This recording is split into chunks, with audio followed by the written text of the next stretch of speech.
자, 73번. 건물 임대인 갑의 동일, 임대인의 동의를 얻어 임차인 을이 병과 전대차 계약을 체결했다. 이 얘기는 적법한 전대차 계약이라는 것입니다. 체결하고 그 건물을 인도해 줬다. 이 문제의 핵심은 적법한 전대차 계약의 법률 효과가 뭔지를 알아보는 겁니다. 자, 옳은 것을 모두 골라주세요. 갑과 을의 합의로 임대차 계약이 종료되어도 병의 권리는 소멸하지 않는다. 적법한 전대차 계약의 경우에는 임의로 계약을 종료시키거나 합의 해제하거나 아니면 기간을 단축시킬 수 없습니다. 다만 계약상 지위, 즉 임대차 계약상의 채무 불이행을 위한 법정 해제권을 행사할 수 있지만 이렇게 임의로 합의로 계약을 종료하더라도 적법한 전대차 계약의 경우에는 전차인의 권리를 소멸시키지 않는다. 그게 적법한 전대차 계약의 중요한 효과 중에 하나입니다. 그 얘기를 쓴 겁니다. 이런 비슷한 표현은 어디서 봤죠? 제3자를 위한 계약에서 수익자가 수익의 의사 표시를 하는 경우에는 요약자, 낙액자는 임의로 계약을 종료시키지 못한다. 예컨대 합의하지 못한다. 그렇게 하더라도 대항하지 못한다는 거 기억하시죠? 같은 연장선에서 함께 기억을 해주십시오. 2번, 전대차 종료 시에 병은, 전차인은 건물 사용의 편익을 위해 누구의 동의를 얻어서 항상 부속물 매수 청구권이 나오면 누구의 임대인의 동의가 반드시 들어갑니다. 임대인의 동의를 받았거나 아니면 임대인으로부터 매수를 해야 합니다. 그런 표현이 들어가지 않으면 부속물 매수 청구권을 행사할 수 없습니다. 전대차 계약에 마찬가지고요. 그런데 누구였죠? 임차인의 동의만 들었어요. 임차인의 동의는 상관없는데 임대인의 동의가 빠진 거죠. 단지 임차인의 동의만 얻은 경우에는 청구할 수 있다가 아니라 청구할 수 없습니다.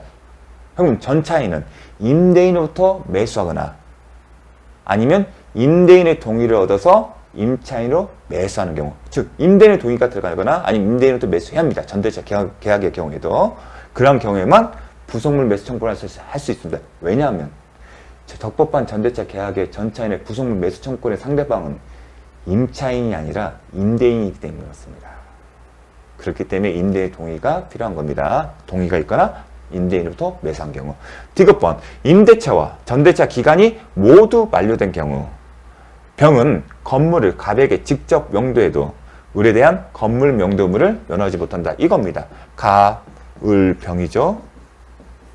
임대차 계약과 전대차 계약이 종료가 되면 전대차 계약의 당사자인 병은 을에게 건물을 명도할 의무가 있습니다. 하지만 병이 직접 갑에게 의무를 이행하게 되면 병의 을에 대한 의무 이행은 면하게 됩니다. 이 내용은 당연한 얘기입니다. 당연한 얘기인데 낯설기 때문에 혼동이 됩니다. 왜냐면 직접 한 거 아니라 어차피 을은 병으로부터 먼저 인도를 받아서 갑에게 해야 하잖아요. 그 중간에 생략한 거예요. 그겁니다. 그리고 더더욱 임대인은 직접 전차인에게 또 명도를 청구했습니다. 왜냐하면 비록 갑과 병 사이, 임대인과 전차인 사이에는 직접적인 계약관계가 존재하지 않지만 임대인을 보호하기 위해서 병은 갑에 대해서 의무를 부담한다는 규정이 있지 않습니까? 그에 따라서 갑은 병에게 건물 명도를 청구할 수 있고 병은 그 경우에 이를 거절할 수 없습니다. 그렇게 함으로써 병은 을에 대한 자신의 건물 명도 의무를 면하는 겁니다. 왜냐하면 병이 갑에 대한 이행은 사실상 병의 을에 대한 의무를 이행한 것과 같기 때문에. 자, 1번. 을의 임차인의 차임 연체액이 이기의 차임액에 달하여 갑이 임대차 계약을 해지하는 경우 갑은 병에 대해 그 사유의 통지 없이도 해지로서 대항할 수 있다. 무슨 얘기냐면 민법상 임대차 계약의 경우에는 이기의 차임 연체액에 달하는 경우에는 계약을 해지할 수 있어요.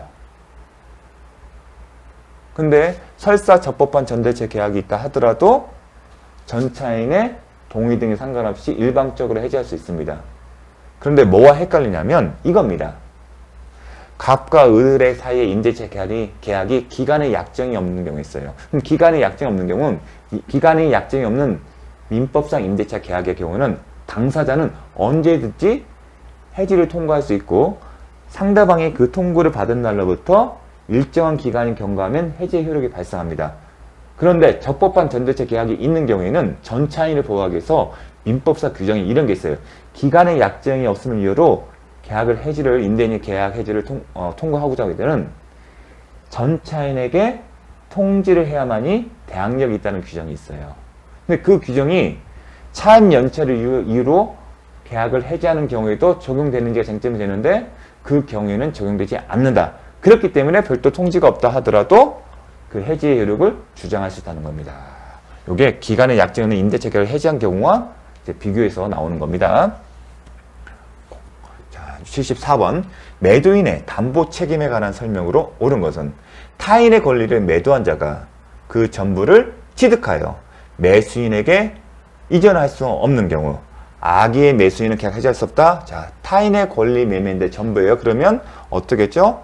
권전의 선손이에요. 권리 전부가 타인에게 속하는데 매수인에게 이전할 수 없는 경우는 선악 불문하고 계약을 해지할 수 있고, 다만 선이 매수인 경우에만 손해배상을 청구할 수 있고 제척기간 별도로 따로 정한 것은 없다. 자, 두 문자. 저당권이 설정된 부동산의 매수인이 저당권의 행사로 그 소유권을 취득할 수 없는 경우, 저당권, 전세권의 행사가 있는 경우는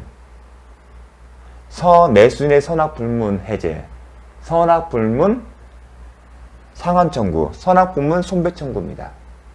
즉, 저당권, 전세권의 행사로 인해서 매수인이 취득한 소유권을 상실하거나 아니면 소유권을 취득할 수 없는 경우는 선악불문을 해제할 수 있고, 그 다음에 매수인이 저당권의 피담보 채권을 상환하여 말소시킨 경우는 상환을 청구할 수 있고, 그 다음에 이로 말미암아 손해가 있으면 선악불문 다 손배 청구하고, 선악불문 악의자도 할 수 있다는 거, 그게 핵심입니다. 그걸 묻는 겁니다. 계약을 해지하고 손해배상을 청구할 수 있다. 맞는 지문입니다. 자, 매매 목적인 권리 전부가 타인에 속하여 권리의 전부를 이전할 수 없게 된 경우, 선의 매수인에게 실례이익. 자, 선의 매수인에 대해서 권전의 손손, 손해배상 청구했을 때 이 손해는 실례가 아니라 이행이익입니다. 이행이익이라는 거 기억을 해 주십시오. 그 다음에 매매 목적 부동산에 실례이익이 아니라 이행이익이라는 거.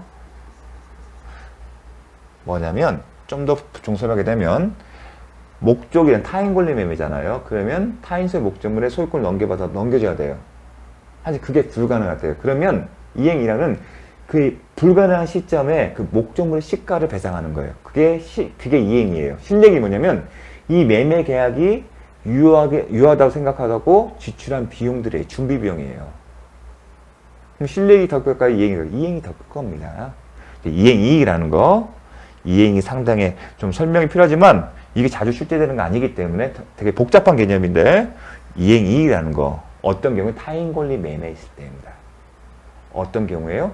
타인 권리 매매 경우에 그 손해는 이행이익 상대이다.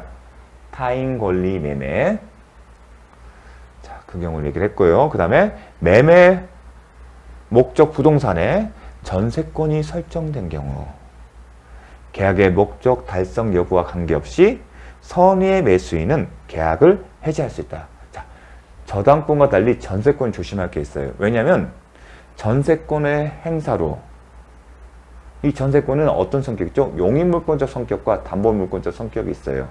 그래서 이 전세권이 나올 때는 담보물권적 성격을 딱 전제했을 때는 저당권의 전세권의 행사예요. 매수인이 취득한 소유권을 상실하거나 아니면 소유권 취득할 수 없는 경우는 어떤 조항이 정해져? 요 조항이 정해요. 576조가요. 하지만 전세권의 용익물권적 성격이 문제가 되는 경우는 이거죠. 575조예요. 그러니까 그걸 구분합니다. 전세권은.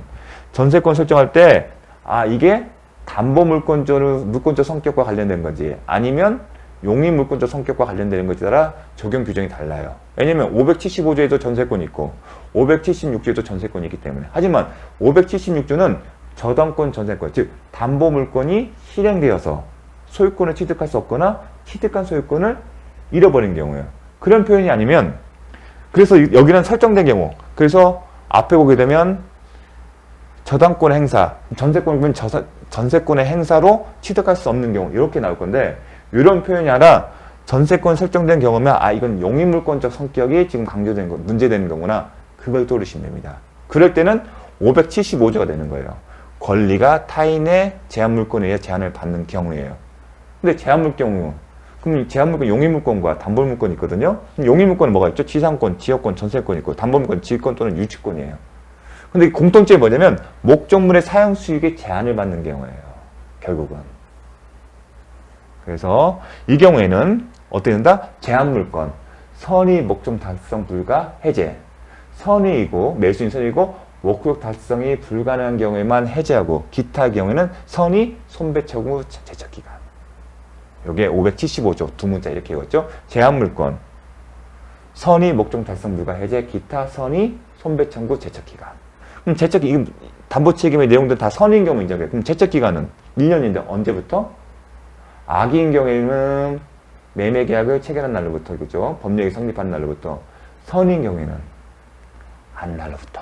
이게 공통점이었습니다.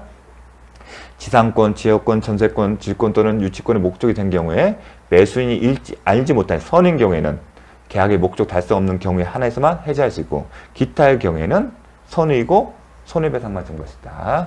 요 내용입니다. 그걸 물어봅니다. 서운의 매수인은 계약할 수 있다. 그래서 틀린 겁니다. 그래서 전세권에 대해서는 좀 조심을 하셔야 합니다. 75조와 575조, 576조에 다 전세권이 있기 때문에 5번 권리 일부가 타인에게 속한 경우 선의의 매수인이 갖는 손해배상 청구권은 계약한 날로부터 선인 경우에는 뭐라고 했죠? 제척기간은 안 날로부터 권일 때 선의 선손제 대금간의 청구증은 선악 불문하고요. 권일 때 선인 경우만 해제하고 목적 달성 불가할 때요. 일부니까. 그 다음에 선인 경우면 손해배상 청구 권일 때 선의 선손제. 자, 75번 주택임대차보호법에 관한 설명으로 옳은 것은 주민등록신고. 자, 대항력과 관련해서는 이사와 전입신고예요. 그 신고는 행정적인 수리한 때가 아니라 도달한 때다. 그냥 이거는 그냥 암기를 하십시오. 주민등록신고는 수리한 시점에 신고 효력이 발생한다는 겁니다. 왜 이게냐면 우편으로 신고를 할 수도 있기 때문에. 대면으로 하게 되면 쟁점이 안 되는데 이게 어떤 경우냐면 우편으로 신고를 한 경우입니다. 우편물이 도달한 시점이지 아니면 도달 시점에 이 우편물을 열어보고 수리한 시점인지 그래서 쟁점이 된 겁니다. 2번 등기명령의 집행에 따라 주택 전부에 대해 임차권 등기 명령의 집행에 따라 임차권 등기 명령의 집행 이 얘기는 임대차 계약이 종료 후에 임차인이 보증금을 반환받지 못할 때 할 수 있는 임차권 등기 명령 신청이에요. 그 신청해서 그 신청을 받아들여져서 그 집행에 따라 주택 전부에 대해 타인 명의의 임차권 등기가 된 경우입니다. 그러면 어떤 특별 조항이 있습니다. 어떤 조항이면 임차권 등기 명령에 따라 임차권 등기가 된 이후에 소액 임차인이 존재하더라도 최우선 변제 효력이 인정되지 않습니다. 자주 나오지는 않지만 되게 의미 있는 조항입니다. 자, 법조문에 이렇게 됐습니다. 임차권 등기 명령의 집행에 따라 임차권 등기가 끝난 주택을 그 이후에 임차인은 이 사람이 소액 임차인에 해당되다 하더라도 최우선 변제의 효력은 발생하지 않는다. 그 얘기를 한 겁니다. 임차권보다 선순위의 전덕군이 존재하는 주택이 경매에 매각된 경우 경매의 매수인은 임대인의 지위를 승계한다. 자, 대항력의 문제는 매매와 같은 법률 행위와 경매를 구분했고요. 경매의 대항력 문제는 말소 기준 권리와 임차권의 대항력을 갖춘 시점 비교를 해서 말소 기준 권리 이전에 대항력권을 갖춰야만이 대항력이 있는 겁니다. 그런데 임차권보다 뭐가 있어요? 저당권이 있었잖아요. 그러게 되면 대항력 없다. 대항력이 없기 때문에 임대인의 지위를 승계하지 않는다. 4번 소액 임차인은 경매 신청 등기 전까지 임대차 계약서에 확정 일자를 받아야 최우선 변제. 소액 임차인의 경우에는 최우선 변제 효력이 받는데 그 요건이 어떻게 된다? 경매 신청 등기 전에 대항 요건만 갖추면 되는 거지 더 나아가 우선 변제 효력까지 확정 일자까지 갖출 필요는 없습니다. 그게 특이합니다. 경매 신청 등기 전에 대항 요건 갖춘다. 그러면 확정 일자 필요 없고 대항 요건만 갖추면 언제까지? 경매 신청 등기 전까지만 대항. 그렇기 때문에 소액 임차인과 관련해서 허위가 많은 거예요. 이런 요건 때문에. 5번 주택 임차인의 우선 변제권은 대지의 환가 대금에서 미친다. 중요하죠. 잘 나오죠. 자, 76번 집합 건물의 소유 및 관리에 관한 법령상 집합 건물에 관한 설명으로 틀린 것은 자, 집합 건축물 대장에 등록되지 않더라도 구분 소유가 성립할 수 있다. 중요하죠. 구분 소유권이 성립하는 시기입니다. 건물이 존재하고 그 다음에 구조상 이용상 독립성이 있고 구분행위가 있으면 별도의 대장 건축물 대장의 등재나 아니면 등기가 없다 하더라도 구분 소유권이 성립된다. 중요합니다.